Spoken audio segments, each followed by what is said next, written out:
Mixed Morning. A Brutalis woman was sentenced to 18 years in a prison on Monday following a conviction for kidnapping, burglary, and battery charges. According to 9th Judicial District Attorney Andrea Reeb, Esperanza Tarango, 24, was found guilty by a Roosevelt County jury of kidnapping, a first-degree felony, burglary, and aggravated battery, both third-degree felonies, on December 11, 2019.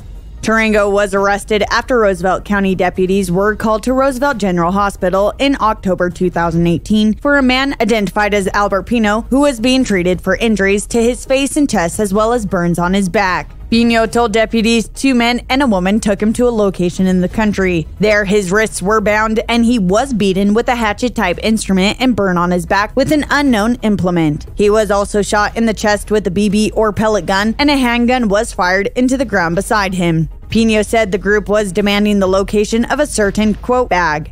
He was then taken back home where he ran to an Allsup's and called 911. Prosecutors asked the court to enforce maximum sentence of 24 years. However, all 3 charges were running concurrent for a total sentence of 18 years. The judge determined that since kidnapping is a serious violent crime, Tarango will serve 85% of her sentence before being eligible for parole.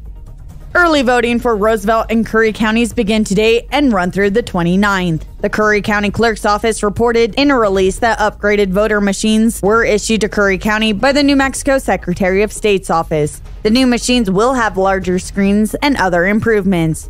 The March 3rd municipal election will also have a change in polling places due to building repairs. The Voter Convenience Center, to be located at the Youth Recreation Building, will be moved to the nearby Clovis Aquatic Center. The other Election Day Voter Convenience Centers will be at Colonial Park Golf Course, Roy Walker Community Center, Trinity United Methodist Church, and the Clovis Fire Department Brady Street Station. Early voting will be available at City Hall starting Tuesday and at the North Plains Mall starting February 15th.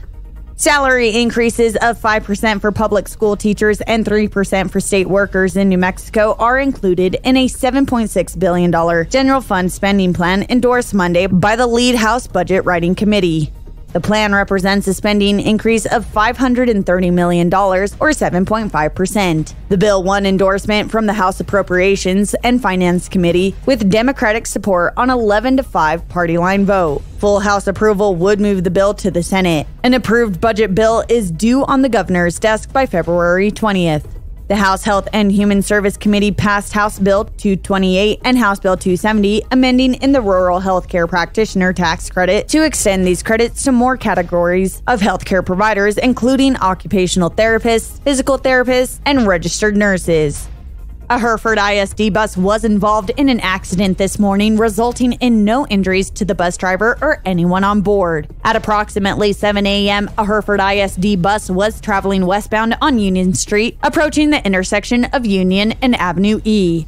A vehicle that was stopped at a stop sign northbound on Avenue E then proceeded into the intersection and collided with the bus. The Hereford ISD bus was reported to have right-of-way in the intersection. There were no injuries to anyone on the bus. However, the driver of the vehicle was taken to the hospital by ambulance. Alcohol may have been a factor in this accident, but is still under investigation by the Hereford police.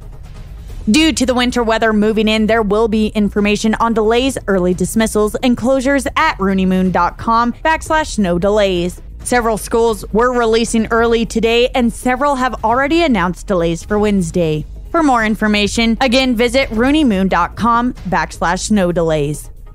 New Mexico would provide an income tax credit of up to $5,000 to offset the purchase of new plug-in electric vehicles as part of a proposal that cleared its first legislative hurdle on Monday. A Senate panel on corporate affairs endorsed a bill Monday that will allow up to $10 million a year in state tax credits toward thousands of possible electric vehicle purchases and smaller tax breaks on home car changing stations. The full state tax credit would be available to middle and low-income residents, while individuals earning more than $50,000 annually would be eligible for a smaller $2,500 credit on qualifying vehicles. A federal tax credit offers up to $7,500 on electric vehicle purchases.